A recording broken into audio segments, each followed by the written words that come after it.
Y, profe, entonces no sé si usted nos cuenta un poquito más allá de ese perfil que yo ya se los presenté a todos, entonces ustedes nos dirán.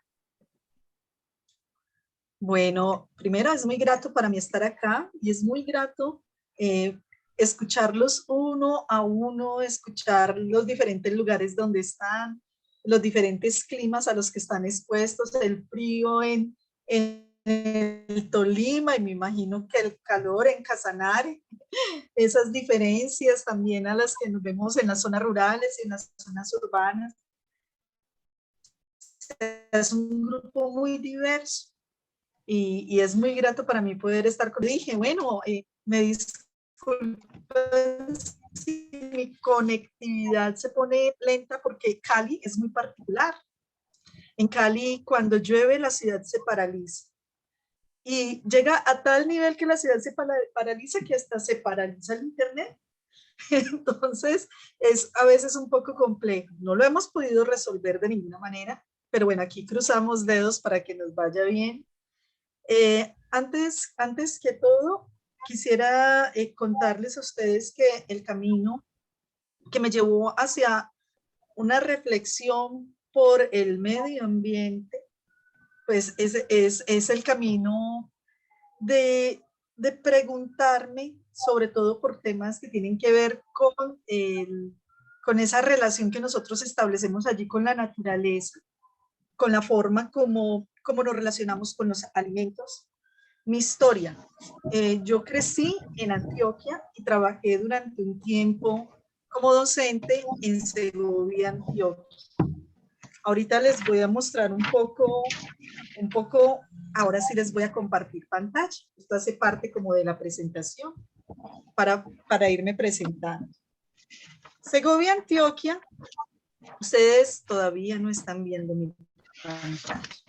Tal vez la vean pequeñita, pero allí la van a estar viendo. Ustedes ven esta imagen acá abajo. Esperen, yo miro si puedo tomar, perdón, mientras me preparo, voy a mirar si puedo tomar el lápiz. No sé si lo puedo tomar en este momento. Mira a No, ver, profe. no puedo tomar el lápiz.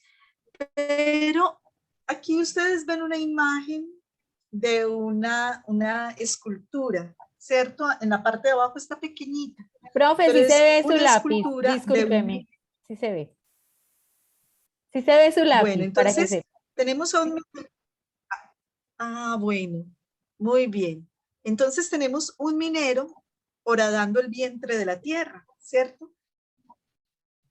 Y la tierra, aquí la imagen no se capta, pero la tierra está ofreciendo sus frutos, está entregando sus frutos generosamente, pero el hombre la ha esclavizado, la tiene con cadenas en las muñecas, con cadenas en los tobillos y está ahora dando su vientre para extraer el oro.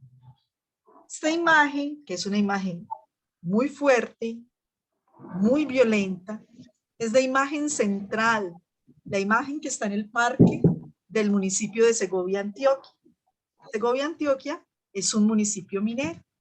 Yo trabajé allí 2 años y durante ese tiempo pude hacer la reflexión de lo que significaba una subjetividad formada a partir de una práctica de explotación de la naturaleza.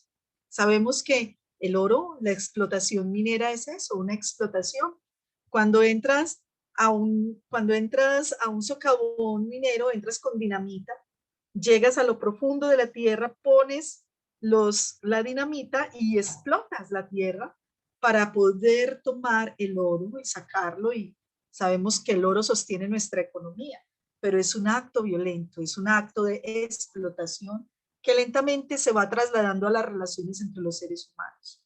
Entonces, lo que veíamos en las relaciones de los seres humanos es que esa subjetividad construida en torno a la explotación minera, al tomar los recursos de la naturaleza por la fuerza, ¿sí? Eso se traslada a las relaciones de pareja, a las relaciones sociales, ¿sí? Entonces, atestiguábamos, por ejemplo, cómo la violencia intrafamiliar en un municipio como este es tan alta, porque de alguna manera parece que hay una relación entre la satisfacción y el placer y la agresión. hacíamos esa relación.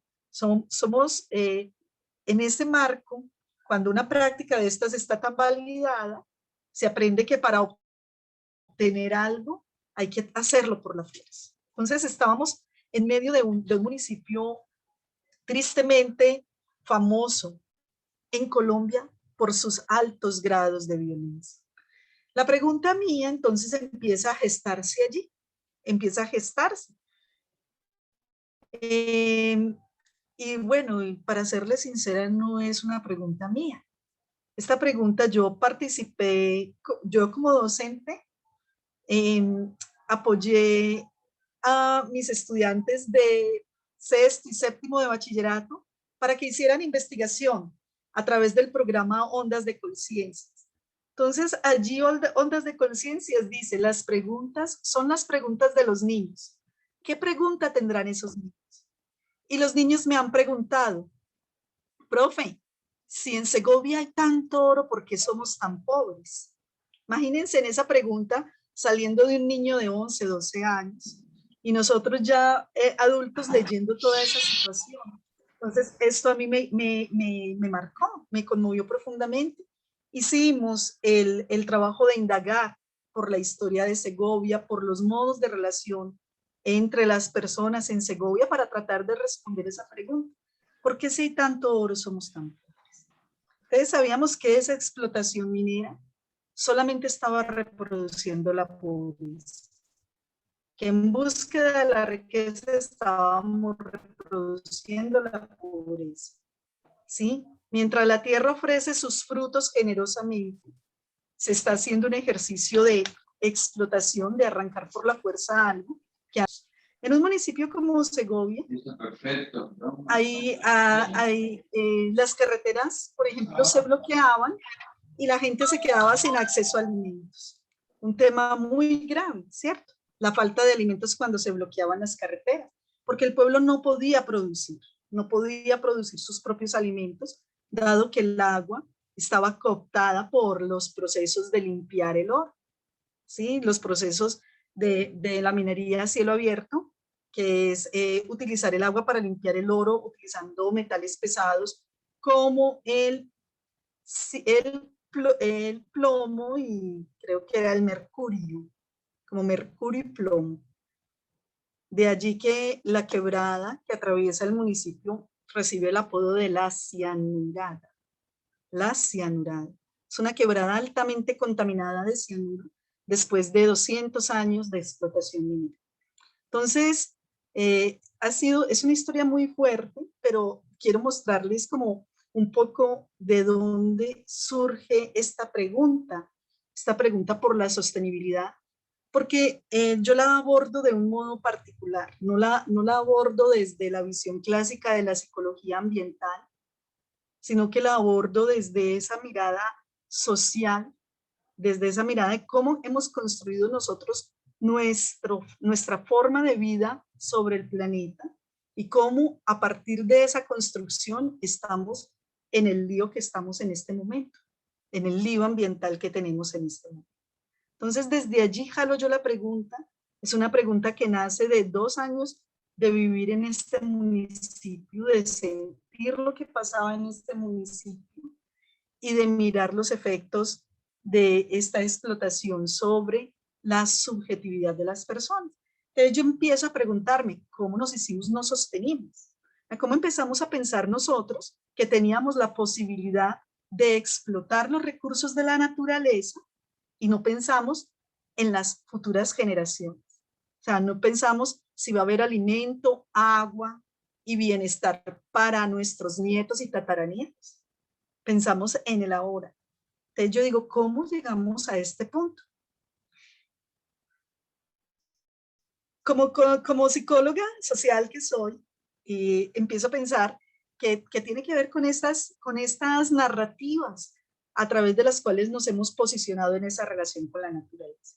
Entonces empezamos a pensar en esos lenguajes de dominación que creamos, en esas narraciones que reflejan las necesidades humanas y la falta de control sobre la naturaleza.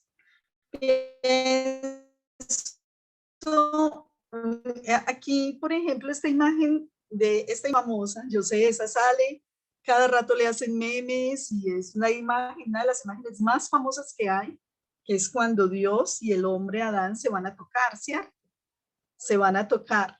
Yo sé que está cortada aquí la imagen, pero está una idea, subyace en esta imagen, una idea de que hay un pensamiento racional, un racionalismo, que nos lleva a nosotros a considerarnos como seres humanos superiores a la naturaleza.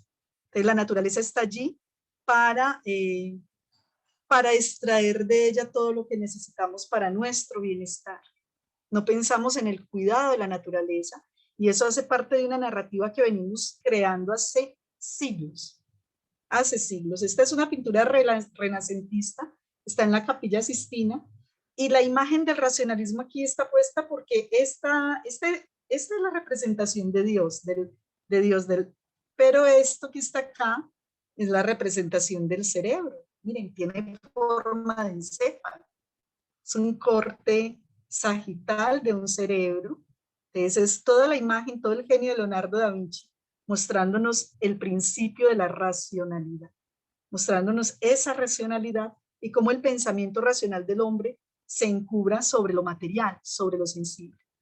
Sabemos que entonces esa imagen racional nos decía a nosotros que lo que importaban eran las ideas y que todo este cuidado de lo material, no, lo material pasó a un segundo lugar, un segundo plano.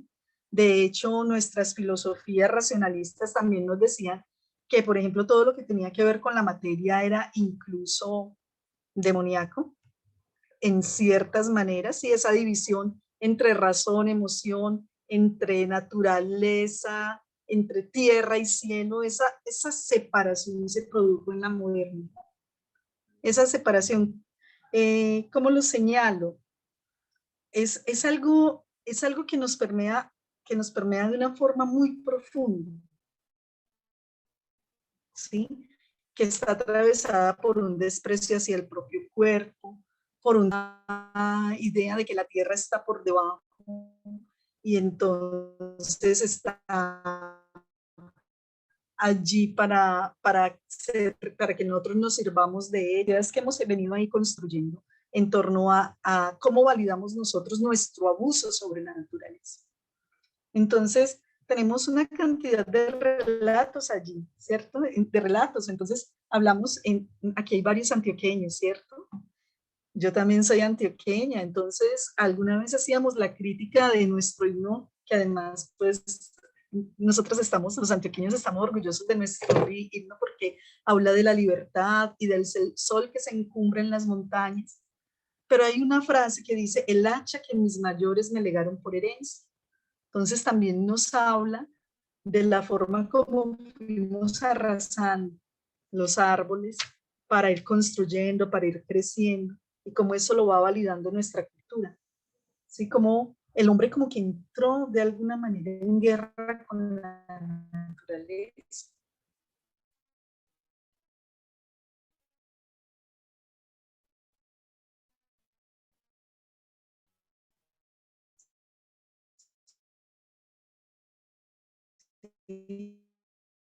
Como no es sino mirar alrededor nuestras ciudades. Cada vez hay menos verde.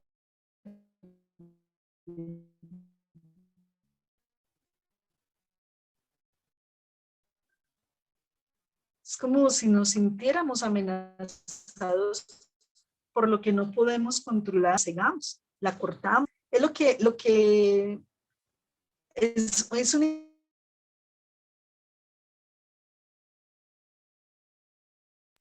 Profe Paula, se nos está entrecortando la llamada, no sé si usted me está escuchando, pero si quiere, profe, podemos quitar la cámara, de pronto nos ayudaría un poquito más, discúlpeme, Internet. pero se nos entrecortó la última idea que usted estaba hablando, ¿no? De cómo hemos destruido y hemos construido ciudades, ¿no? Hemos destruido la naturaleza y construido ciudades. Entonces, no sé, profe, si para que siga compartiendo su pantalla.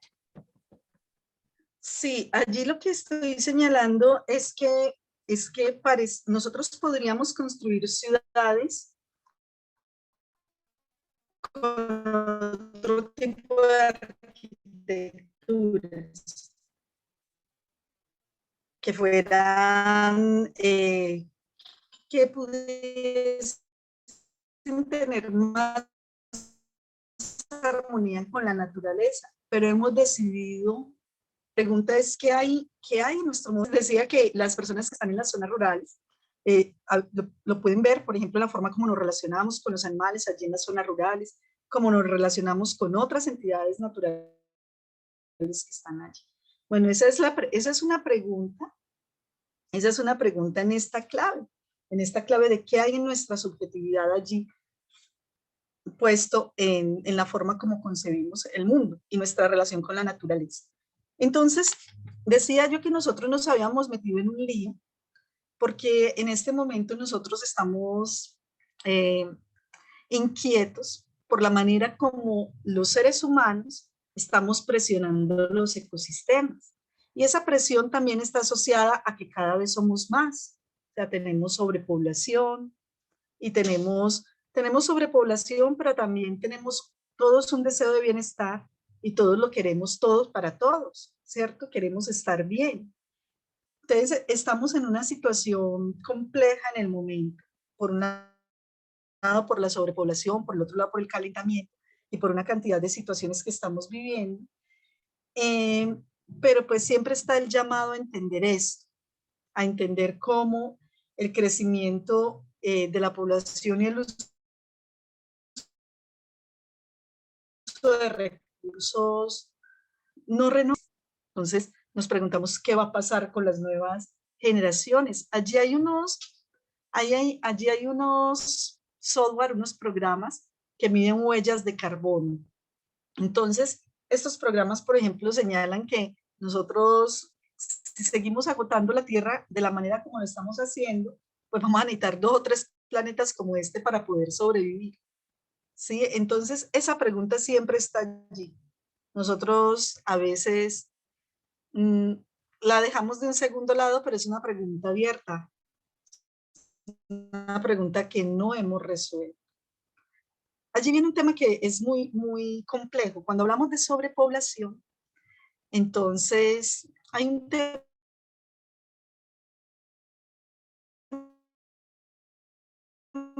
que es muy crítico y es el que vienen respuestas, ¿no? Que hay que hacer control de la natalidad. Cada vez, por ejemplo, somos más mujeres adultas las que vamos entendiendo que tener hijos es muy complejo en este momento, ¿cierto? Ahí empiezan las preguntas sobre cómo vamos a reducir la sobrepoblación. Y también vienen unas respuestas muy duras. Tenemos unas respuestas muy duras y nosotros las hemos vivido en estos últimos 2 años, bueno, en este último año. Y es la respuesta de, por ejemplo, hablando en términos de narrativas, nosotros estuvimos consumiendo esta narrativa de Thanos en los últimos 5 años. ¿Sí? Avengers fue la película más vista por todos. Yo creo que todos vimos Avengers, todos vimos a Thanos que con un chasquido solucionó el problema. Con un chasquido aleatoriamente borró a la mitad del planeta. Resultó ser el más ecologista Thanos. ¿Sí? La misma película nos lo mostraba, que después de que borró a la mitad de la población, volvió la naturaleza a restablecerse. ¿Sí? Pero es una respuesta, una fantasía de Marvel, ¿sí? Pero que está allí, y digo yo que está allí por una razón, ¿sí? A mí me parece que no es gratuito que después de que todos empezamos a comprender que había una figura como Thanos, una pandemia llegara y nos amenazara aleatoriamente. Me parece que no es gratuito ese tema de que pudiéramos nosotros concebir que algo podía pasar y que aleatoriamente nos podíamos ver afectados. Y que luego llegara una pandemia como el COVID y nos dijera, no importa si eres rico, si eres pobre, si eres joven o viejo, te puedes ver afectado y puedes morir. Eso me parece muy complejo, pero lo quiero traer a colación porque es la forma como nosotros construimos el mundo a partir de las narrativas que elaboramos frente al mundo. Y esta pregunta por la sobrepoblación no la hemos resuelto. Y la pregunta por la manera como nosotros presionamos los ecosistemas no la hemos resuelto. Entonces, quería traerlo aquí en un tono irónico esta imagen del Thanos, pero al final de cuentas es algo realmente muy duro, porque nosotros durante el último año hemos de alguna forma vivido esto que significa ese chasquido. Bueno, estamos también mirando que tenemos otros problemas como el calentamiento global. Entonces, este calentamiento global está asociado a nuestros estilos de vida de una manera muy profunda. O sea, a lo que consumimos, ¿sí? A la forma como vivimos, a nuestros consumos está muy asociado este calentamiento global. Entonces me encuentro ya esta caricatura donde el marcianito le pregunta a los simios, a ver si entiendo, todo funcionaba bien en el planeta hasta que sus primos se creyeron superiores. Esta idea, esa narrativa de la superioridad del hombre que tiene el planeta y que es el amo del planeta y que puede entonces hacer su voluntad allí. ¿Me escuchan? Y que además considera racional todo lo que le genere ganancias económicas. Porque ese es el tema también con la filosofía del racionalismo. Lo racional en el marco de la filosofía racionalista clásica es todo lo que genere ganancias, ¿sí? Y lo irracional es todo lo que genere pérdidas. Entonces, si talar los árboles te genera ganancias, es un acto racional. Entonces empezamos nosotros como a entender un poco esa forma, esa construcción de pensamiento que nos ha llevado a estar en la condición en la que nosotros estamos en este momento. Pues tenemos sobrepoblación, calentamiento global, extinción masiva de especies, asociadas también con la tala, ¿sí? Y ahorita, por ejemplo, en Colombia, una de las cosas más tristes que pueden estar pasando en nuestro país es la tala en Chiviriteque. No conocemos muy bien qué es Chiviriteque, pero pues Chiviriteque es una zona arqueológica antiquísima, es un tesoro que nosotros tenemos en la Amazonía, pero que está siendo amenazado por la tala para la ganadería, ¿cierto? Entonces, tenemos, por ejemplo, estas situaciones y también tenemos las talas en el Chocó. Son situaciones que nosotros en Colombia las atestiguamos. Nosotros atestiguamos eso, o sea, cuando en Colombia con ciertos territorios, hasta por 20 años, para que otra nación haga su explotación de recursos madereros y mineros, hasta por 20 años, son 20 años donde el daño ambiental es terrible. ¿Y cuánto tiempo nos demoramos en recuperar eso? O sea, ahí tenemos nosotros también un tema fuerte sobre lo que pasa con nuestros recursos y con nuestra biodiversidad aquí en Colombia. Y otro, bueno, entonces frente a todos estos problemas, nosotros nos encontramos con soluciones. ¿Qué les digo? Hay personas que piensan, bueno, ya esto en la Tierra no hay nada que hacer, ya metimos la pata, ya, ¿qué hacemos? Vámonos, misión Marte, ¿sí? Busquemos otros planetas, busquemos otras vías de desarrollo, busquemos otros lugares donde vivir. Empecemos de cero porque aquí corregir esto va a ser un lío. Entonces empecemos de cero y estamos gastando fuertes recursos en pensar cómo colonizamos, por ejemplo, cómo creamos colonias sostenibles en lugares como Marte. Y viene la ciencia ficción a señalarnos cómo puede llegar a ser el futuro. ¿Sí? Una selección rigurosa de quién va a habitar esas colonias. Todos los recursos económicos a facilitar que eso sea posible, ¿sí? Bajo un ideal de que si se selecciona a la gente genéticamente, entonces allá van a haber esas utopías pacíficas, ¿sí? Siempre está esa idea de que, bueno, hay otro planeta donde hay agua, vámonos para allá, necesitamos 2 tierras para sobrevivir, busquemos ese otro planeta donde haya agua, ¿cierto? Sembremos colonias en otros planetas. Nosotros lo vemos lejano porque nosotros no estamos en la carrera espacial.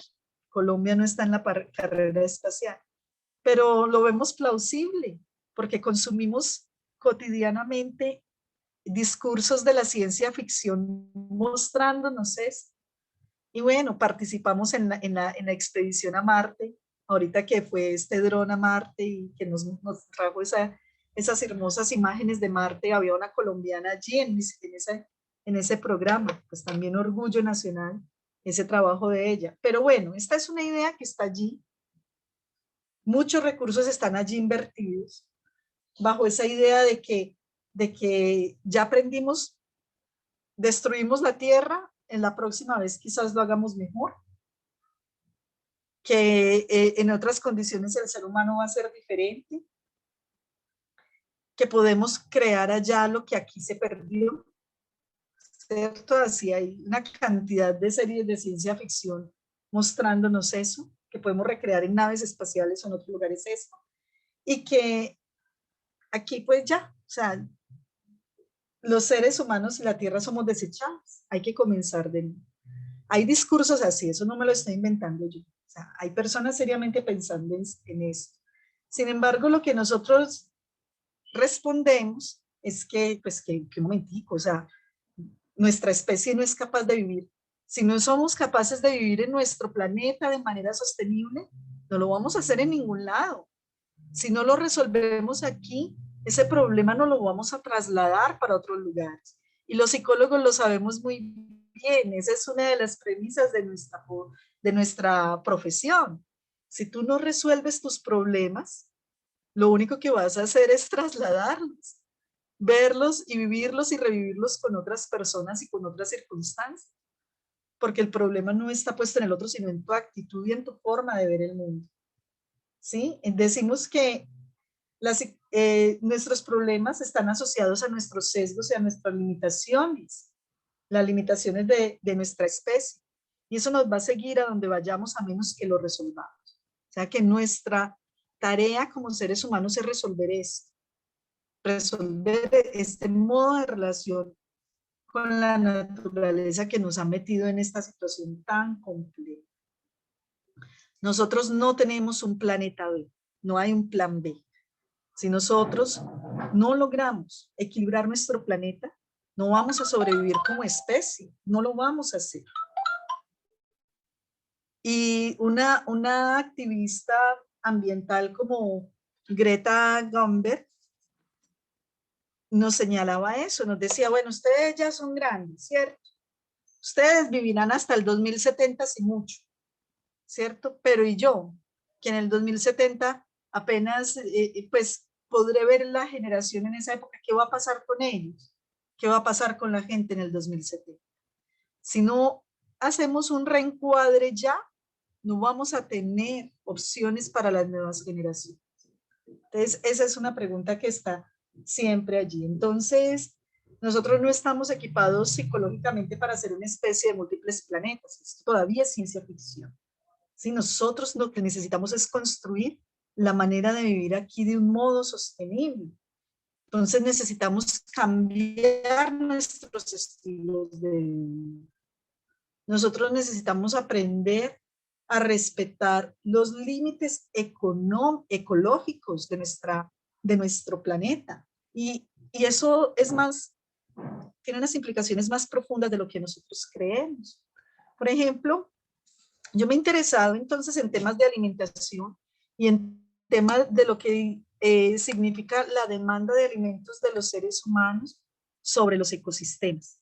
¿Sí? Entonces, pensaba, bueno, ¿y cuánto cuesta, cuánto le cuesta al planeta en términos ambientales estos lujos que yo me doy con alimentos importados, importados que yo consumo? ¿Qué huella ambiental deja?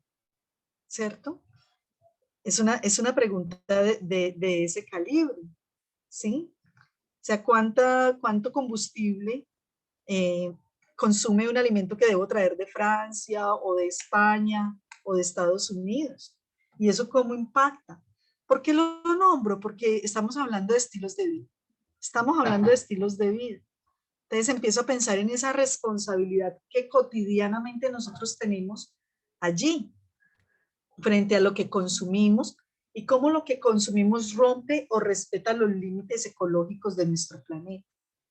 Para mí, la respuesta, en gran medida, es volver al consumo de alimentos locales, volver a consumir lo que se produce localmente, apoyar nuestras redes campesinas, apoyar la producción, en el caso, pues, de las redes locales agroecológicas. Me parece vital apoyar ese tipo de producción, porque es producción diversa, hay diversidad, hay equilibrio de la tierra y hay una propuesta social muy interesante en el marco de eso, de respetar los límites ecológicos del planeta. Y bueno, en Colombia tenemos unas redes agroecológicas fuertes, en el Valle del Cauca, en el Tolima, en Antioquia. Hay unas redes ecológicas fuertes, hay muchos campesinos trabajando día a día para producir alimentos que respeten esos límites ecológicos. También nosotros estamos pensando en cómo eso que nosotros consideramos desarrollo lo tenemos que reencuadrar. ¿Qué entendemos por desarrollo? Nosotros crecimos, tal vez los más jóvenes no tanto, pero nosotros que somos generaciones 80, 90, crecimos bajo una idea del desarrollo muy ligada a una visión, digamos, de comodidad, bajo una premisa de que podía haber un desarrollo ilimitado, ¿sí? Que podíamos estar cada vez más cómodos, con más tecnologías, con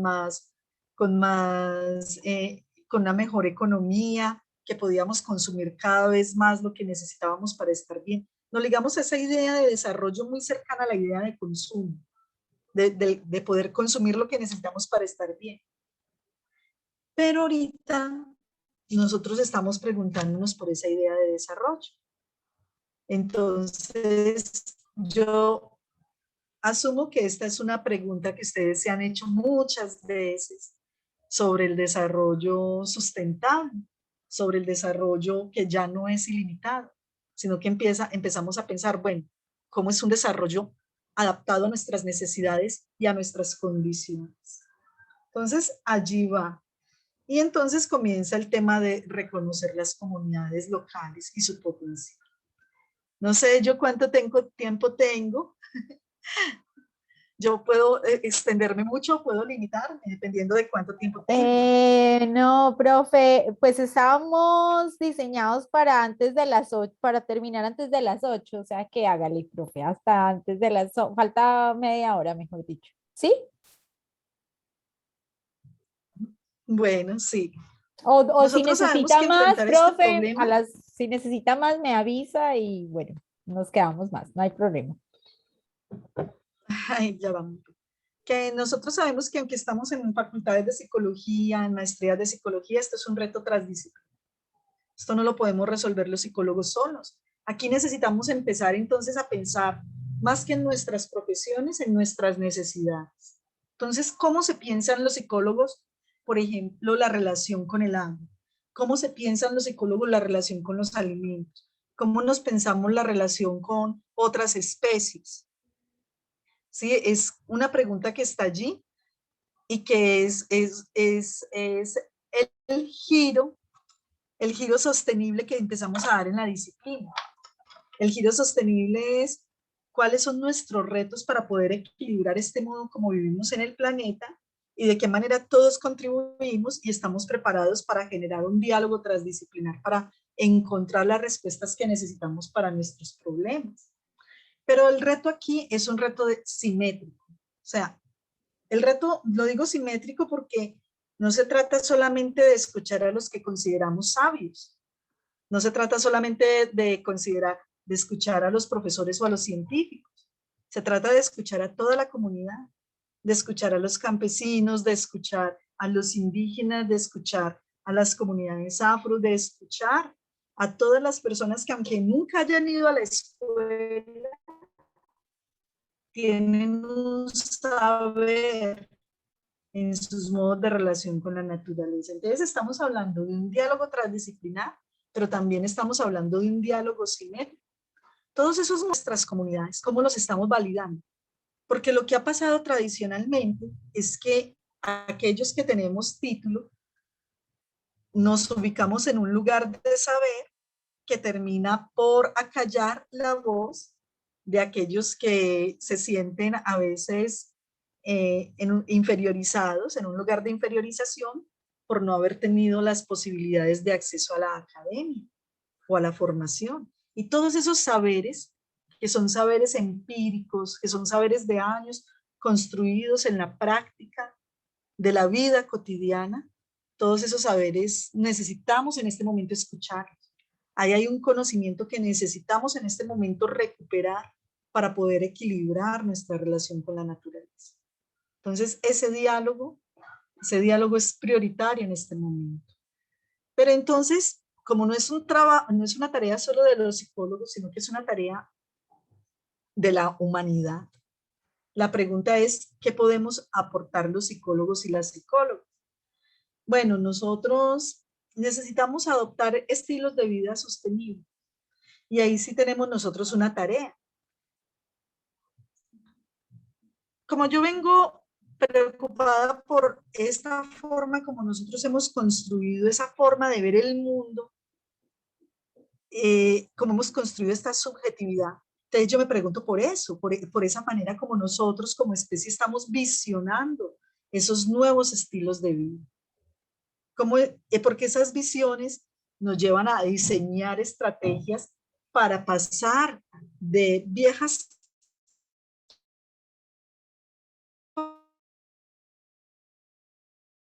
pautas a nuevas pautas de acción que nos permitan nosotros ganar en ese logro que nosotros necesitamos en pro de la sostenibilidad. Me preocupa mucho una cosa, y les voy a contar una pequeña anécdota familiar. O sea, yo tengo hermanos pequeños y mi hermanito de 10 años, un día estábamos conversando y me nombró 12 formas de apocalipsis.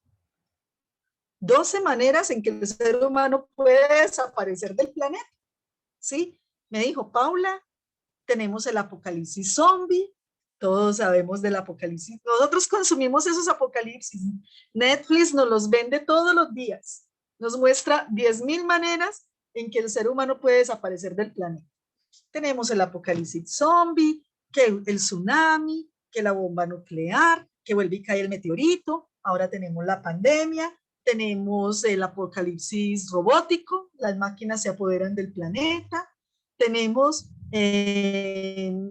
no sé, o sea, existen cantidad de formas de pensar en eso. O sea, pareciera que en nuestra nueva generación, sobre todo aquellos que nacieron en la generación del 2000, es muy duro, porque venía esta narrativa, por ejemplo, de que el mundo se acababa en el 2012, el apocalipsis maya, ¿sí? Esta generación que nace en los 2000 crece con esa idea de que el mundo se va a acabar, y está ahí, marca la subjetividad de esta generación. Y a mí me preocupa mucho eso, porque yo digo, bueno, estamos preparados para ver el final de la especie.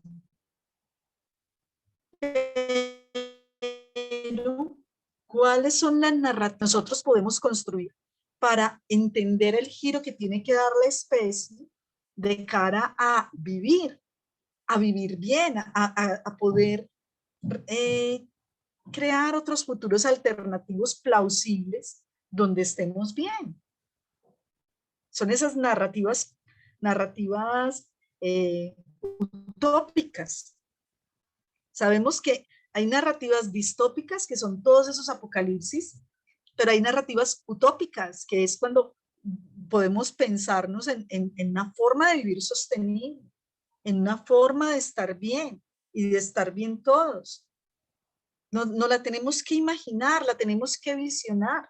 Aquí hay una compañera que señalaba que está en una maestría de desarrollo sostenible, ¿sí? Y también cuando nosotros estamos haciendo ejercicios de planificación local, por ejemplo, la primera pregunta es la visión. ¿Cuál es la visión? Sí, incluso a los emprendedores también les preguntan, ¿cuál es su visión? Esa pregunta por la visión es profundísima. Es, ¿qué es capaz usted de imaginar? ¿Cómo quiere usted vivir? Esa pregunta, yo considero que es una pregunta que los psicólogos debemos empezar a integrar allí cuando empezamos a hablar de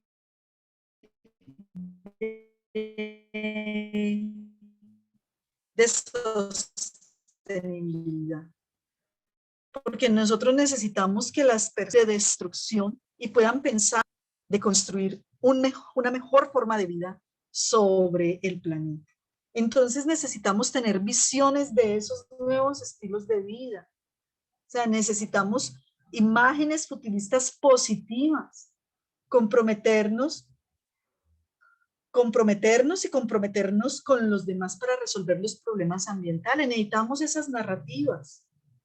No es poca tarea, porque para poderlas construir necesitamos vencer los miedos, los temores, y casi que estamos luchando contra esas narrativas distópicas que nos vienen por los medios de comunicación, porque desafortunadamente las narrativas distópicas las consumimos, se venden esas narrativas.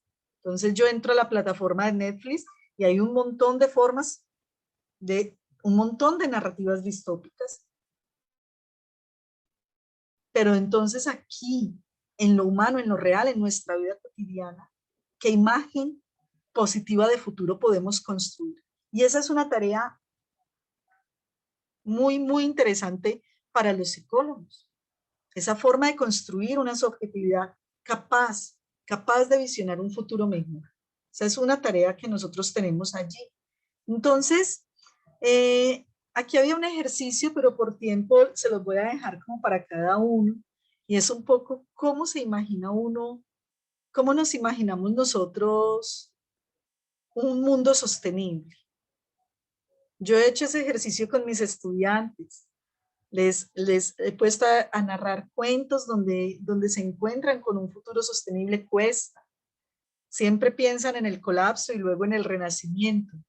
El colapso de la humanidad y la humanidad renace. Es un tópico común en las narrativas, allí pensando en otros futuros. Pero ahora, o sea, por ejemplo, ¿cómo puedo yo pensar en una mejor condición de vida incluso hoy, mañana? ¿Qué esfuerzo puedo hacer hoy para lograr esto? Nosotros vemos esa idea de la sostenibilidad como una utopía. Aquí está esta provocación, dice. Imagina por un momento un mundo donde las ciudades se han vuelto pacíficas y serenas, porque los automóviles y los autobuses son silenciosos. Los vehículos solo expulsan vapor de agua y los parques y las vías verdes han sustituido autopistas urbanas innecesarias. El precio del petróleo ha bajado, pero hay pocos compradores porque ahora existen formas mejores y más baratas para obtener los productos para los que se requieren hidrocarburos. Los estándares de vida para todas las personas han mejorado, particularmente para los pobres. El desempleo involuntario ya no existe y los impuestos sobre la renta han sido en gran parte eliminados. Las casas producen su propia energía, hay pocos basureros activos porque todo se recicla, la cobertura forestal mundial está aumentando, los niveles de CO2 en la atmósfera disminuyen y las fábricas tienen plantas de purificación para verter el agua aún más pura de lo que la recibe. Además de cambios tecnológicos, se fortalecen los tejidos sociales de las comunidades mediante el aumento del empleo y salarios dignos, el trabajo mancomunado de las empresas ambientalistas y gobiernos y el diseño de transiciones justas para la población a medida que la sociedad cambia sus formas de consumo. Entonces estamos hablando, por ejemplo, eso, ¿sí? La invitación es a pensarlo. Nosotros decimos, bueno, qué sueño, la profesora está aquí soñando, aquí tenemos unos retos enormes. ¿Cuándo será que llegamos a esto? Los impuestos sobre la renta, imagínate lo que ocurrió con el impuesto a la renta en Colombia en los últimos meses. Pero imaginémonos esto. ¿Qué pasaría? O sea, ¿cómo podemos visionar un mejor futuro? Porque las acciones siguen a los pensamientos. Y si nosotros no somos capaces de imaginar un mejor futuro, menos vamos a ser capaces de construir. Necesitamos tener visión. Si no tenemos visión, no vamos a poder. Necesitamos tener visión. También hay ejemplos, ¿sí?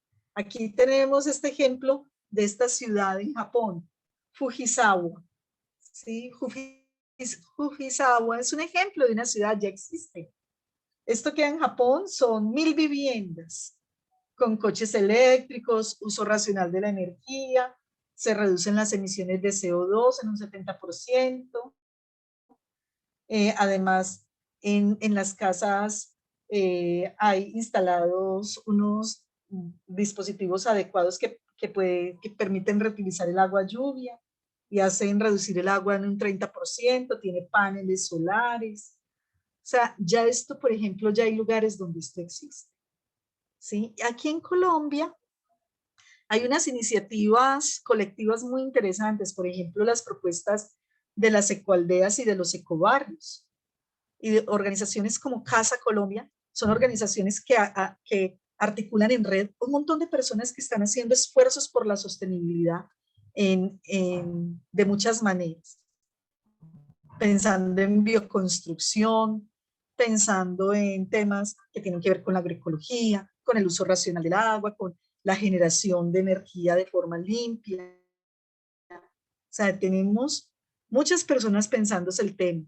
Colombia tal vez no tengamos esta infraestructura, pero hay pequeños lugares, pequeñas ecoaldeas, pequeños barrios avanzando con esas iniciativas. Aquí en Cali nomás está el ecobarrio Aguacatal.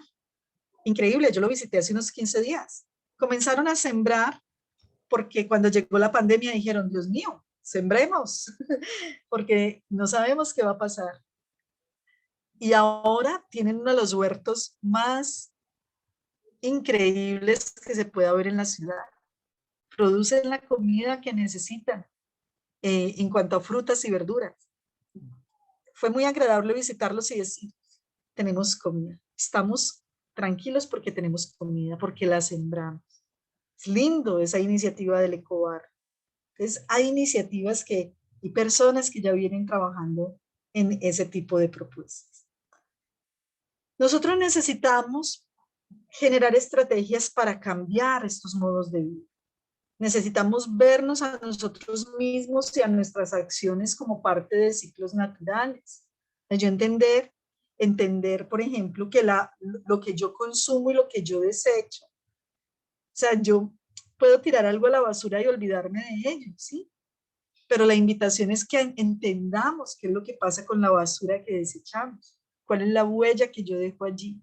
Ahí hay una pregunta, por ejemplo, muy fuerte en ese pensamiento circular y simétrico. Nosotros somos seres vinculados a nivel químico a los otros seres, a los otros procesos que se están generando. Entonces nosotros podemos promover tecnologías benignas o no, ¿cierto? Esa es una pregunta. Y con la alimentación es muy clave en este punto porque nosotros nos alimentamos a diario. La elección que nosotros hagamos de nuestros alimentos tiene un impacto. Si yo, por ejemplo, incluyo en mi dieta alimentos ultraprocesados que son importados, eso tiene un impacto, ¿sí? El paquete con el que empacan las papitas que me como, eso tiene un impacto sobre el planeta. ¿Sí? Ese pensamiento allí, o sea, esta acción que yo hago localmente, ¿cómo impacta lo global? Es una pregunta que nosotros nos tenemos que hacer. No podemos obligar a nadie a cambiar sus estilos de vida de la noche a la mañana, pero sí podemos empezar el proceso, generar el proceso y generar las condiciones para que eso sea posible. Miren a Quino, Quino fue un genio siempre. Entonces Quino nos dando sus pastillas, tosiendo, comprando sus pastillas para la tos y luego vemos la fábrica donde sea, la fábrica que echa humo, la fábrica que hace las pastillas. ¿Sí? Entonces, nosotros vemos esta imagen de Quino y luego empezamos a pensar, un debate que hubo muy fuerte en estos días, bueno, en estos días hace 2 años, hace 2 años o más, es por qué Bayer compró Monsanto, ¿cierto? Por ejemplo, esa pregunta, Monsanto que tiene una pregunta allí por la forma como los insumos agrícolas que ellos producen pueden generar unos efectos adversos sobre la salud. ¿Por qué lo compra Bayer, que es una empresa que produce medicamentos? Entonces nosotros lo vemos y esta imagen de Quino nos lo muestra, ¿sí? Nos muestra cómo podemos nosotros estar haciendo parte de una cadena y que perpetúa unos estilos de vida insalubres que nos afectan a nosotros y afectan a nuestro planeta. Tenemos otro paso y es entender que en este marco menos es más. O sea, es como cambiar el chip. O sea, no es entre más tenemos, o sea, es volver a la frugalidad. Cuando hablamos de la frugalidad, es entender que podemos vivir con menos cosas. Sí, solamente necesitamos entender que cambiar nuestra idea de lo que significa el estatus. Nosotros hemos asociado mucho nuestro estatus a nuestra capacidad de consumo, pero tener menos cosas lo necesitamos en este momento, necesitamos romper nuestra forma de vida consumista. Hemos construido un sistema que nos persuade a gastar dinero que no tenemos en cosas que no necesitamos para crear impresiones que no durarán en personas que no nos importan. Entonces es como la imagen de la irracionalidad. La idea es volver a la simplicidad, ¿sí? La simplicidad es necesitamos bajarle el peso al consumo, pero eso empieza por nosotros. Cuando nosotros nos estamos comparando con el otro porque cuál estilo de celular usa, estamos presionando allí a una persona a sentirse digna porque tiene un cierto equipo, por ejemplo, cierto celular. Y ahí viene la pregunta, bueno, ¿y cuál es el efecto ambiental de un celular? Y luego tenemos a los niños en África padeciendo la minería por coltán, que es el elemento que se necesita para la creación de los celulares. Entonces, cuando decimos, no, pues frenemos nuestro consumo, pero frenémoslo desde nuestras relaciones, que no nos importe qué tiene el otro. Empecemos a vernos de otra manera para que no nos presionemos a consumir y podamos de alguna manera bajarle allí. Bueno, esa es una reflexión frente al consumismo. Y luego es que tenemos nosotros que empezar a valorar los pequeños pasos que hacemos. Entonces, nosotros tenemos que aprender a trabajar con grandes ideas y hacer pequeños pasos. O sea, cualquier contribución es válida.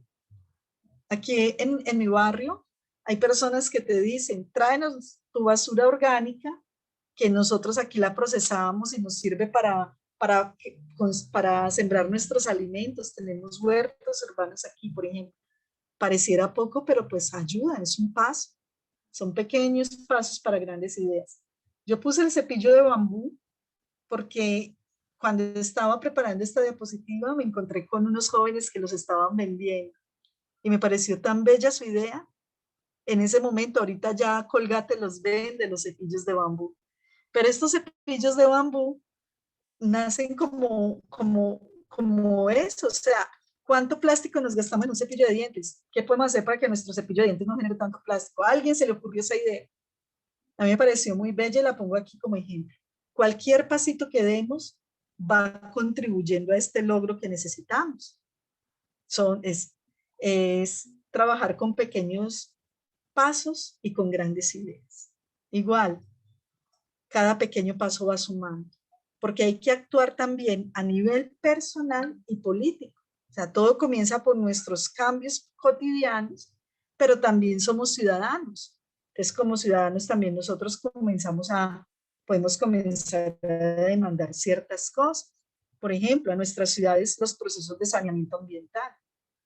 Manejo de basuras en nuestras ciudades siempre ha sido un tema complejo y se han hecho grandes esfuerzos, por ejemplo, por separar basuras.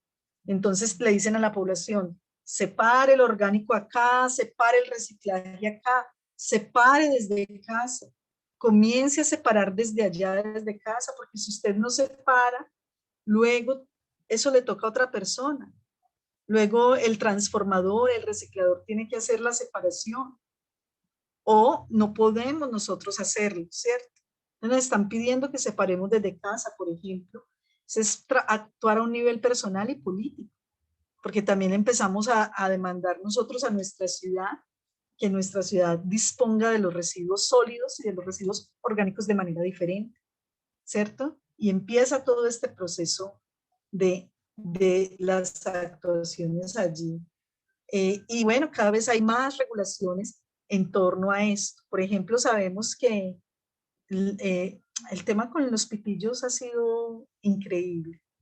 La forma como el sufrimiento de una tortuga que se hizo viral a través de Facebook nos conmovió y nos llevó cada vez más a decir, no me sirvas con pitillo, yo no necesito pitillo para tomarme mi jugo, ¿sí? Eso obligó a la industria a cambiar los materiales de los pitillos. Entonces empezaron a decir, no, pero es que yo sigo haciendo pitillos, pero ya son biodegradables, ¿cierto? Entonces, bueno, obliga a la industria a un cambio, ¿cierto? Pero también eso nos llevó luego a regulaciones sobre el uso de plástico. Y ahorita tenemos regulaciones sobre el uso de plástico. Son esos efectos que va teniendo esto. ¿Qué debemos tomar en cuenta? Bueno, ¿qué debemos, perdón, me adelanté, ¿qué debemos, ya vamos cerrando, qué debemos tomar en cuenta, ¿cierto? Que cada acción que nosotros hacemos, bueno, esto me lo quería sacar un poquito, pero me voy a situar acá. ¿Qué debemos tomar en cuenta? Que cada cosa que nosotros hacemos impacta a otro grupo de actores, ¿sí? Impacta sobre la naturaleza, ¿sí? Impacta sobre otras personas. O sea, nosotros debemos como reconocer eso y reconocer que no estamos solos en el planeta. Es que nosotros en este momento interactuamos con la naturaleza y con las tecnologías, que tenemos una relación con la naturaleza y con las tecnologías mismas. Y que ahorita pues esa relación con la tecnología y con la naturaleza nos saca de ese lugar como del centro del universo. Si nosotros hemos sido antropocéntricos, el ser humano se ha sentido el centro del universo. Pero si yo empiezo a entender la relación con la naturaleza, yo me doy cuenta que yo no soy el centro, ¿sí? Yo me empiezo a dar cuenta de que incluso la naturaleza obviamente es mucho más fuerte de lo que puede ser la especie humana. Esta imagen yo la traigo, es una reflexión de Michel Serres.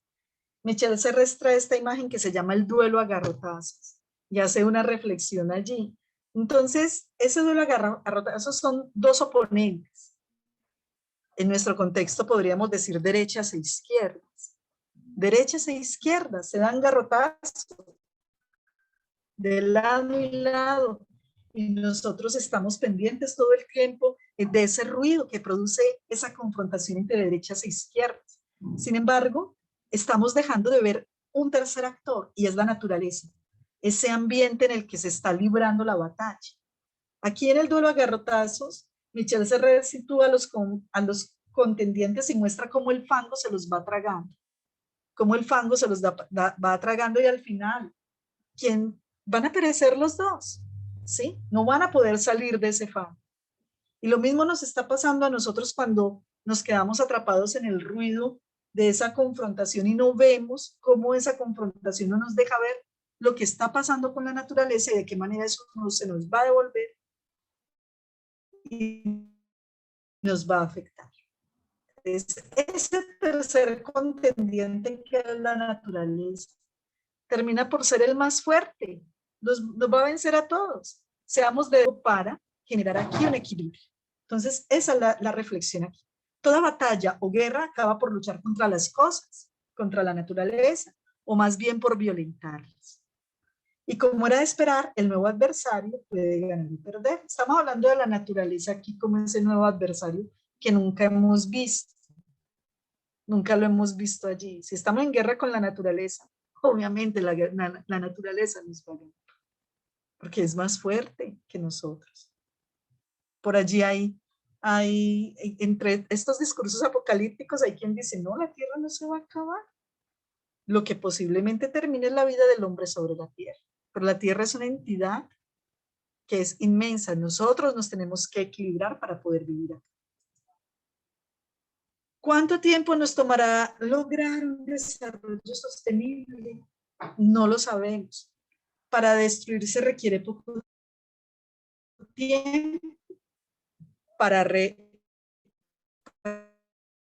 construir posiblemente se requiera un tiempo más largo. Lo sabemos, destruir es fácil.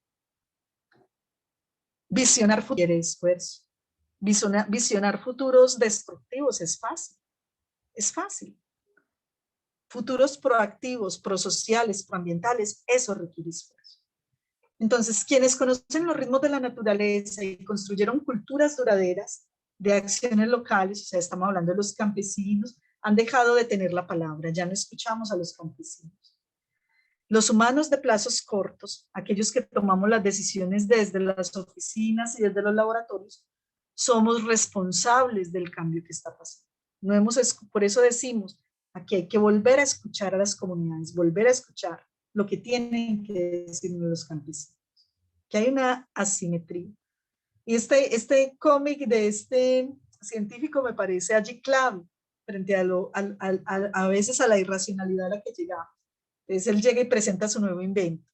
Es mi nuevo invento, absorbe dióxido de carbono, produce oxígeno, previene la erosión, retiene agua, alberga aves e insectos, proporciona sombra y funciona con energía solar. Una gran innovación tecnológica, ¿cierto? Pero ¿qué es gracioso, pero es real, ¿no? Hay ciudades, en Alemania, por ejemplo, ya hay este tipo de árboles que son árboles tecnológicos, ¿no? Árboles verticales, que todo esto, hay tecnologías allí. Mientras talamos al árbol real, es un absurdo, pero bueno, ahí necesitamos reencuadrar. También estábamos señalando ahorita, la compañera, una de las compañeras decía, hablaba de nuestro derecho a la naturaleza. Tenemos derecho a la naturaleza, o sea, tenemos derecho a salir. Cada vez lo estamos perdiendo más, es muy duro. O sea, tenemos derecho a irnos a bañar a una cascada, ¿cierto? A recibir esa agua fresca de la montaña. Tenemos derecho a salir y ver la montaña y respirar aire fresco. Tenemos derecho a comernos un alimento, a tomar un alimento del árbol y comernos un fruto así delicioso. Pero cada vez estamos renunciando más y más a esos derechos. Sí, no nos damos cuenta de eso. Hay unas grandes tensiones ambientales en nuestro país. Tenemos muchos conflictos socioambientales, donde ese tema está ahí en la base. O sea, no es que el río que le daba alimento a mi familia, donde yo me bañaba, donde yo lavaba la ropa, donde hacíamos el sancocho, donde pescábamos, ya no podemos porque está contaminado, o ya no podemos porque una minera lo desvió, o ya no podemos porque alguna persona puso una valla y nos cerró el paso para llegar allí. Estamos perdiendo esos derechos. Entonces es una pregunta muy válida esa por los derechos que tenemos a la naturaleza, pero hay una pregunta simétrica. ¿Cuáles son los derechos de la naturaleza? Esa es la otra pregunta. Nosotros tenemos derecho a la naturaleza, pero la naturaleza tiene derechos. Esa pregunta por los derechos de la naturaleza ha sido una pregunta dura. En este momento, haciendo procesos para el reconocimiento de los derechos a la naturaleza, los derechos de la naturaleza. Entonces, cuando empezamos a pensar en un río, como el río Atrato, como un sujeto de derechos. Cuando pensamos en el río Cauca como un sujeto de derechos. Cuando empezamos a pensar en la naturaleza como sujeto de derechos. En un páramo como el de Santurbán como un sujeto de derechos. ¿Qué derechos tendrá un río? ¿Sí? ¿Y qué es entonces el río? O sea, ¿qué tipo de entidad es el río? Es que nosotros no pareciera que asociamos la vida al movimiento. Entonces vemos el río y se nos olvida que es una entidad viva, que alimenta un montón de entidades que están allí. ¿cierto? Entonces, es una pregunta que en este momento está allí latente. Y es un poco, es también una pregunta que los psicólogos empezamos a acunar, ¿sí? O sea, ¿cuáles son los derechos del árbol? ¿Cuáles son los derechos, sí, de esas entidades naturales? ¿Cuáles son los derechos del gato que tienes en tu casa, del perro que tienes en tu casa, de los animales con los que convives, de las plantas con las que convives? Entonces, con esa pregunta los quiero dejar. Y esa pregunta está en clave simétrica porque yo tengo derechos, pero las otras entidades también, ¿sí? Entonces, el aire tiene derechos, el agua tiene derechos, la tierra tiene derechos. Es una pregunta dura. Ahí hay eso más que cerrar la discusión es abrirla realmente. Hay una gran discusión allí frente a eso. Bueno, y con esto lo dejo. Muchísimas gracias. Muchísimas gracias. Y ahí cierro mi intervención. Profe, muchas gracias a usted. Profe, muchas gracias. Bueno, tenemos la posibilidad de preguntarle a la profe. Yo creo que tenemos, si la profe nos lo permite, eh, de hacer preguntas, ¿no? Entonces, no sé si hay preguntas. Yo tengo pues varias, pero me gustaría mucho si los estudiantes tienen preguntas. Pueden levantar la mano y ya abrir el micrófono. Hola, buenas noches. Hola, Lilibet. ¿Están? ¿Me están viendo? Yo no lo veo. Ay, no sé. Sí, Lilibet, te vemos muy bien. Sí, bueno, ay, no, me gustó muchísimo. Muchísimas gracias a la doctora Paula Andrea. Ay, sí, ella tocó temas súper importantes. De hecho, en el ensayo que hice en el paso 2 del curso, hablé mucho sobre ese respeto a la naturaleza o derechos a la naturaleza, pero también de los derechos que tiene la naturaleza. ¿Sí? Bueno, empezando, quisiera como hablar acerca de una pregunta que ella hizo anterior a esta, y es cómo nosotros visionamos nuestro futuro, ¿no? En cuanto a esa relación que tenemos del medio ambiente, con el medio ambiente, perdón. Y es que yo digo, la educación es fundamental, ¿sí? Si tan solo en las escuelas, en la casa, en las universidades se difundiera este amor por lo que nosotros tenemos o por lo que nos pertenece como en torno a ese entorno inmediato que tenemos, si tuviéramos ese amor, yo creo que las cosas serían diferentes. Em, yo, bueno, soy licenciada en Ciencias Sociales y la verdad es que sí he sido muy sensible a todo lo que ocurre con nuestro medio ambiente y pues también eh, con la situación social, ¿cierto? Eh, Especialmente lo que el mismo hombre ha, ha causado, ¿sí? Por ese afán de competir, sobre todo en ese campo de lo del capitalismo, el sistema capitalista, ese consumismo que tiene, pues, todo lo que ha provocado por el afán de tener más y más, ¿sí? Entonces, pienso que una de las cosas que el hombre debe tener en cuenta es estar muy educado, sobre todo concientizado de ese gran daño que está causando al medio, ¿no? Donde vive. En cuanto a ese derecho que la naturaleza tiene, yo digo, uy, sí, es lamentable cómo en muchos ríos se ve flotar las basuras como si fuera, a ver, como icopor así destrozado. No sé si en algún momento han visto icopor sobre el agua, bastante icopor sobre el agua. Es lamentable. O sea, la doctora mencionaba el río Atrato. Yo conozco el río Atrato, conozco algunas quebradas que lo alimentan y sí, es verdad que si el agua tan solo pudiera hablar y pudiera hacernos un gesto que, oye, no, por favor, no nos atropelle más, mira que esto está muy mal, o sea, sería buenísimo, pero desafortunadamente no, ¿sí? Entonces no se justifica de que nosotros no podamos como que reflexionar acerca de eso que está pasando, ¿sí? Y pues en cuanto a la educación, yo digo, pues no es solamente responsabilidad de los docentes, también es desde la casa, ¿no? Si los niños ven que los padres de familia tiran la basura detrás de la casa, que no la recolectan, que no hacen reciclaje, pues obviamente los niños siguen en ese mismo círculo vicioso de no reciclar y de contaminar el medio.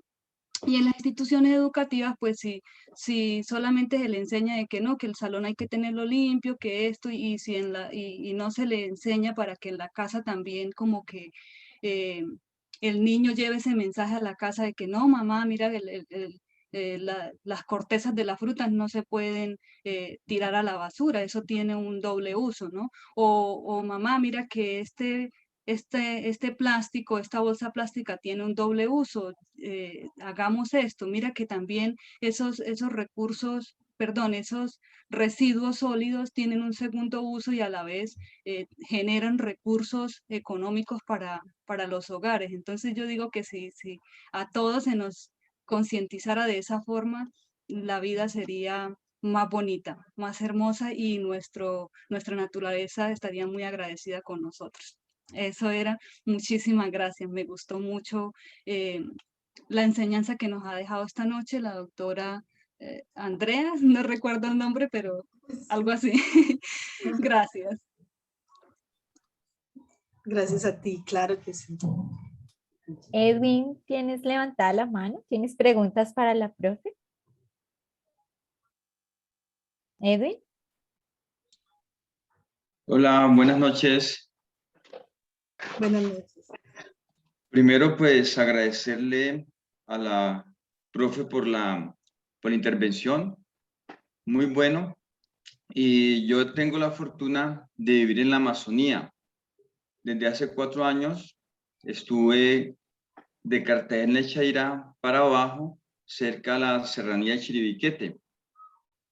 Y con la Pastoral Social de San Vicente se empezó a trabajar todo esto que llamaba el cuidado de la casa común, la iniciativa del Papa Francisco, hacia todas aquellas personas que son conscientes de la realidad de que no somos dueños de la naturaleza, sino que solamente somos administradores.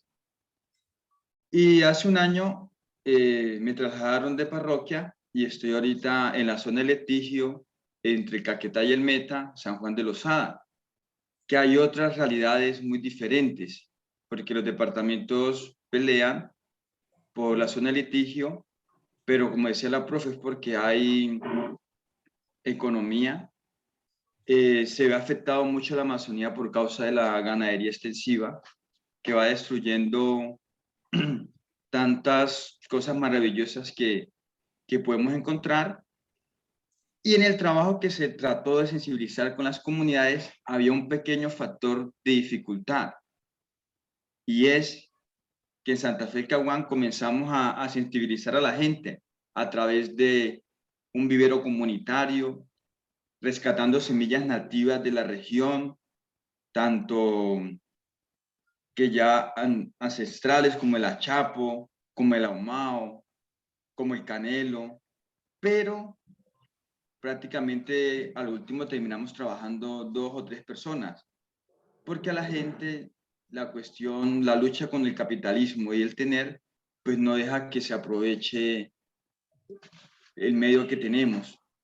Y por acá, para esta otra zona, pues toda la zona de litigio, porque eso hay mucho petróleo, hay minerales, entonces por los departamentos están en pelea, tampoco hay como más sensibilización a la parte de la naturaleza y lo único que viene son deterioros. Y las personas que se paran, tantos líderes sociales, hablar de estos temas, pues terminan siendo objetivo militar o objetivo también de los grupos al margen de la ley. Solamente un ejemplo, el año pasado de enero, para esta zona capturaron a un comandante. Y la ley, después yo fui a vacaciones al Huila, volví otra vez aquí a la zona y pues me dio mucha tristeza porque de la carretera destapada, 100 metros hacia el bosque y 100 metros hacia allá, terminaron que destruyendo, destapando todo. Y ahí pues afectó mucha fauna, luego vinieron las quemas, y la gente pues aprovecha también para poder sacar, para poder extender su ganadería. Entonces es un tema maravilloso, y como apunta también el Papa Francisco, y como lo apunta también usted, mi querida profe, pues tenemos que marcar la diferencia. Aquí muchos no se moverán, pero si hay uno o dos personas, como decía usted en el barrio, una persona que empiece a sensibilizarse de la clasificación de la basura, del cuidado del medio ambiente, va calando, y va calando a los niños, va calando a aquellas personas que vienen atrás, que van a decir, vean, si él lo hace es porque tiene sentido, y de esa forma pues comenzará a transformar la realidad. Porque la noticia del 2017 o 2018, cuando se declaraba la Amazonía como sujeto de derecho, pues muchos de nosotros la aplaudimos, contentos, dije, ahora sí vamos a defender la Amazonía, el río Caguán, lo que conocemos, y no se pudo. Y lo más curioso que nos impactaba era que Corpo Amazonía cuidaba la tala, o sea, no la tala, pero subían barcos por el río llenos que pagaban una licencia a la Amazonía, y uno termina diciendo, bueno, ¿aquí qué está pasando? ¿Somos defensores o solamente el que tiene plata y paga la licencia tiene derecho, y el pobre que pronto necesita unas 2 tablitas para pegar en la casa, pues no tiene como la oportunidad? Pues son desafíos, y la verdad, muy emocionado, sobre todo con esa sorpresa del seminario de profundización, porque es lo que necesitamos. Y yo siempre he dicho que en esta psicología comunitaria podemos cambiar, porque trabajamos con las comunidades, podemos cambiar, y los procesos que se hagan pueden terminar en algo muy sencillo, pero también ecológico, de poder cuidar y transformar, y como decía usted, quitar el chip del antiguo, el chip del consumismo, el chip de vivir con comodidades para poder disfrutar también de todo lo que haya a nuestro alrededor. Entonces, pues muchísimas gracias, y bueno, pues por ser también líder religioso, soy enamorado también de las encíclicas Laudato Si y Mi Querida Amazonía. Y es la tarea que tenemos todos nosotros, no solamente los de denominación religiosa, sino como escribió el Papa, una encíclica, una exhortación abierta para todas aquellas personas de buena bondad. Y siempre tengo una frase en mi cabecita que la coloqué en el ensayo, de Pafer, de la Central de Juventudes, y él siempre decía, dejemos un mundo mejor del que hemos encontrado. Creo que eso es clave, un mundo mejor del que hemos encontrado para poder transformar la realidad. Entonces, muchísimas gracias, y gracias por compartir su conocimiento con esta realidad que afecta, y la lucha contra la corrupción que tenemos a nivel de nuestro país, que es un país totalmente maravilloso, pero que no nos damos cuenta. Muchas gracias.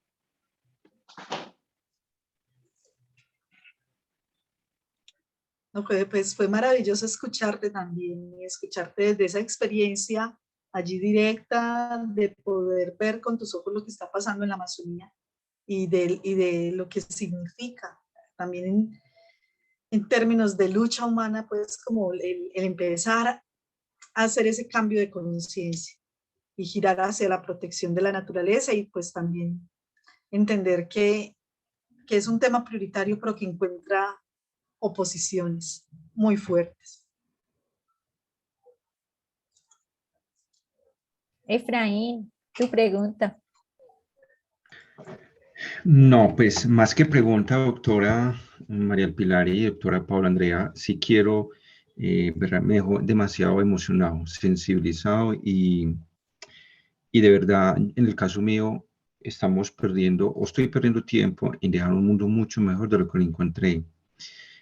Rápidamente, para darle la oportunidad a otros compañeros, me lleva a pensar lo que usted nos estaba socializando en las últimas diapositivas acerca de cuál es el aporte mayúsculo de nuestra acción para tener un desarrollo sostenible. Y yo considero que yo he implementado cosas que he aprendido porque por la cantidad de educación ambiental, y es, por ejemplo, utilizar no un vaso desechable, sino un vaso que uno lo pueda lavar y lo pueda utilizar por muchos meses. De ahí estamos contribuyendo a no utilizar el plástico. El palillo no lo utilizo. Para uno ir al supermercado, lleva una bolsa no plástica, sino como una especie de bolsa cesta o de tela. Dura mucho, la pueden lavar. En el tema de, no sé, de pronto a ustedes sonará un poco descabellado, pero el uso de la ropa. A veces nosotros utilizamos la sociedad del consumo, cantidad de pantalones, cantidad de zapatos, 30 pares, estoy exagerando, pero lo hay en las familias de una sociedad del consumo. Entonces uno también tiene que como moderar el consumo, porque de todas maneras estoy jalonando consumo de recursos naturales no renovables y sí renovables. Entonces mire que desde la acción, desde primera persona, es decir, yo, Efraín, cada uno de ustedes, etcétera, cómo empezamos a hacer grandes cambios desde acciones individuales, considero yo. También genera mucha polémica porque uno, frente al tema del medio ambiente, tenemos que cuidar mucho los recursos, por lo que ya sabemos, pero también encontramos otro mensaje en los medios de comunicación, o mejor, los grandes grupos económicos que de alguna manera pues tienen el dominio en la conducta para el consumo, y es consumamos, consumamos y consumamos, ¿cierto? Consumir por consumir.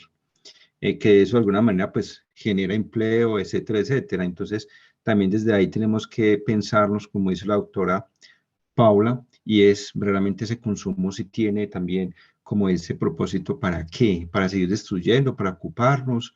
O cuál es el propósito de ese consumo. También desde ahí hay que plantear el modelo económico que estamos nosotros viviendo en un país, o mejor, en una sociedad, entre comillas, no sé si decir capitalista, o este modelo económico neoliberal. Ahí también tenemos que pensarnos, como lo planteaba la doctora Paula durante la charla de hoy.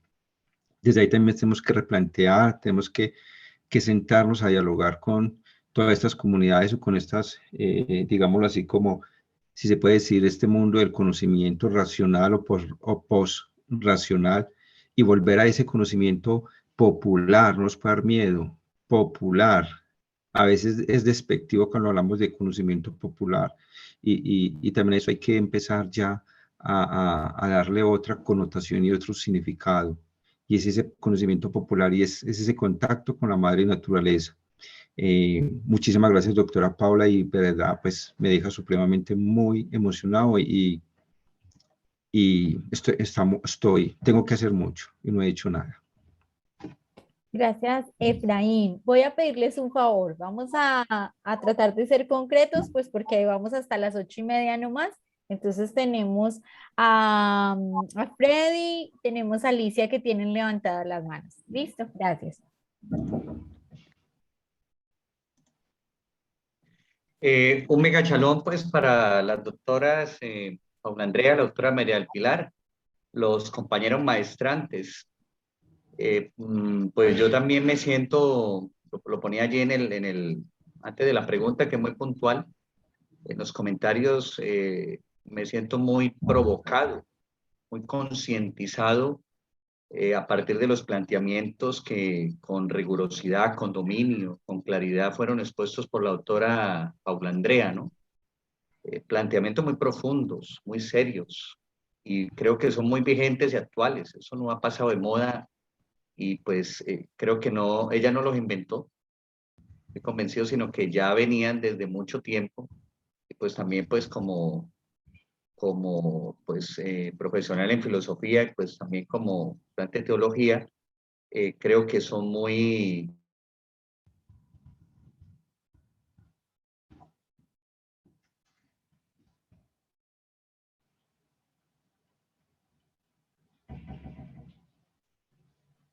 Freddy, ya, No, volviste. será riqueza, ¿no? Y la pregunta puntual, ya estaba allí. ¿Qué estrategias puedo implementar?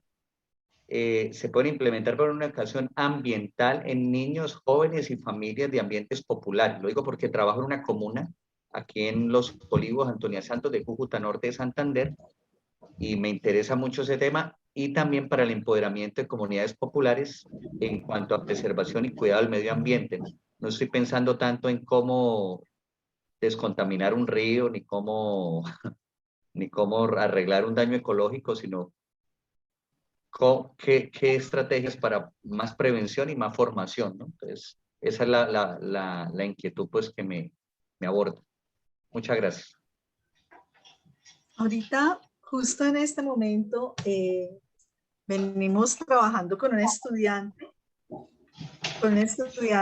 en una escuela rural precisamente, haciendo un trabajo muy bello, y pienso en esto que está haciendo la estudiante, y es que ella quiere generar huertos urbanos en su vereda. Entonces ha sido muy lindo, por ejemplo, cómo articula ella todo un tema de proyecto de vida, de qué quieres tú en tu vida, qué valores quieres estimular,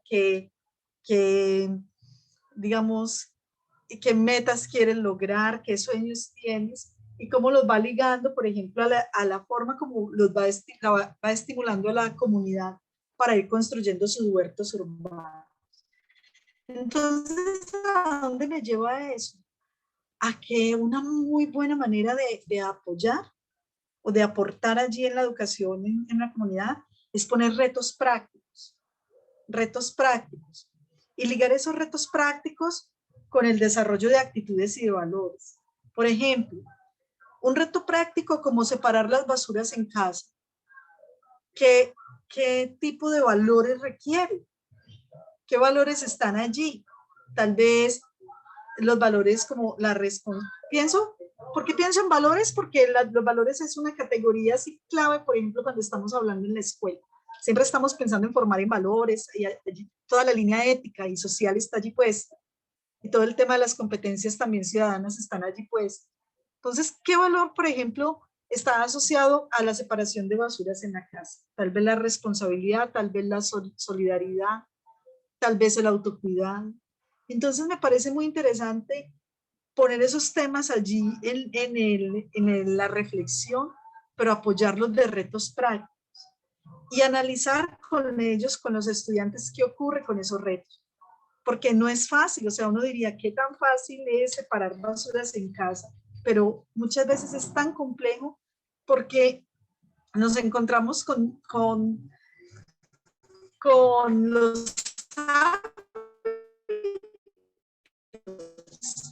los hábitos, y no solamente los hábitos que genera tensiones, genera conflictos, todos los procesos de negociación con la familia. Entonces creo que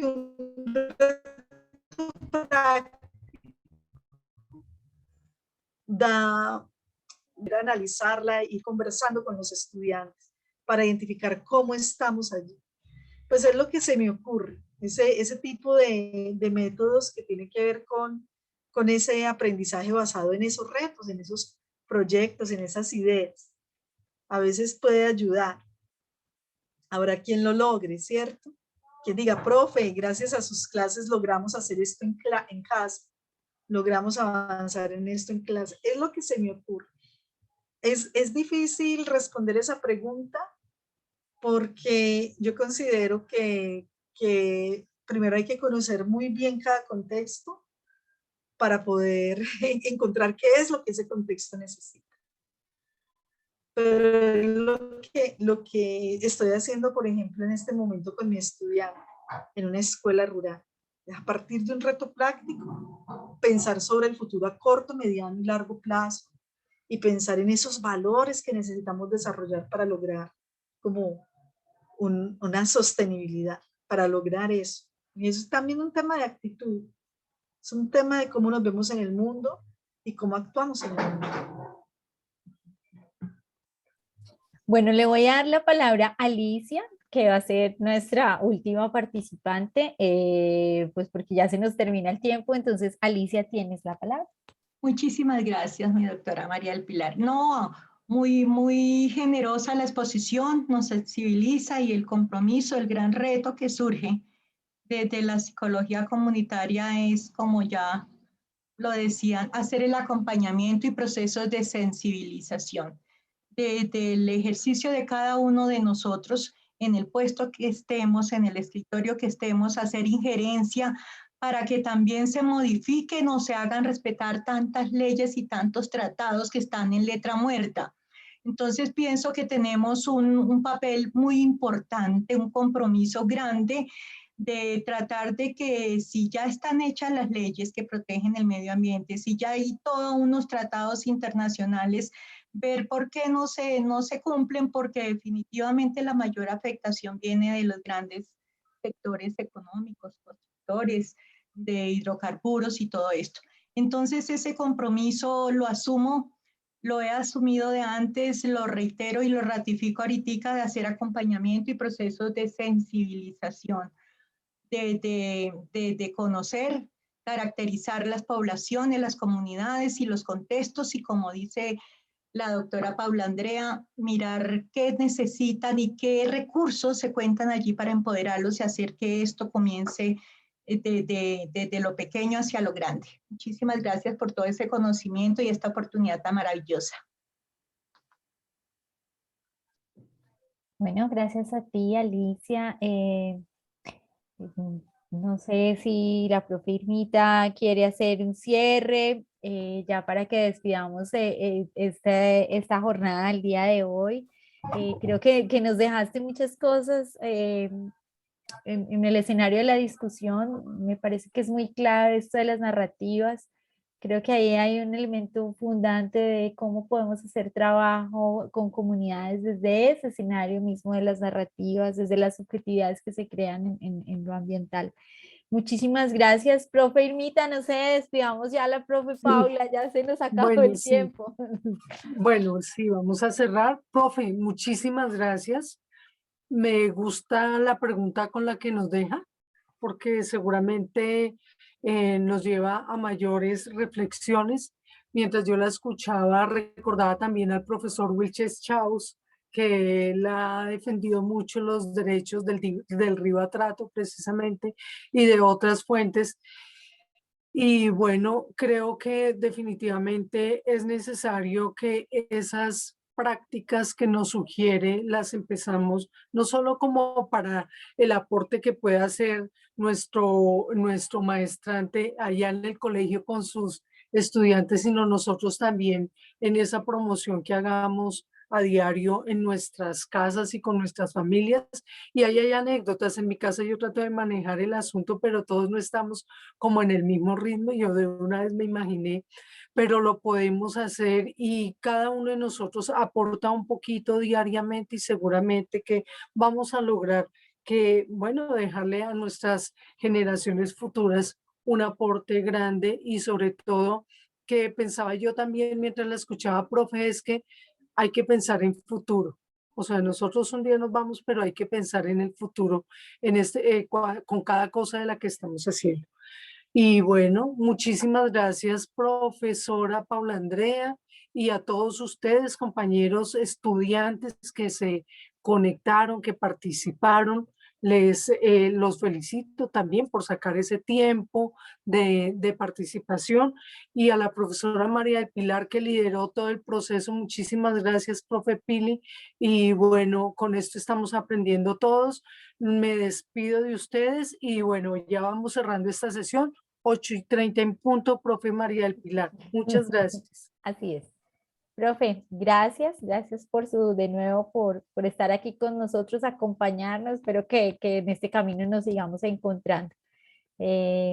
Gracias por lo que nos dejó. Un abrazo muy grande entonces para todos, profe. Feliz noche. Gracias. Mega chalón para todos. A todos, muchas gracias. Feliz noche. Feliz noche. Gracias, profe. Chao. Buenas noches, muchísimas gracias. Excelente.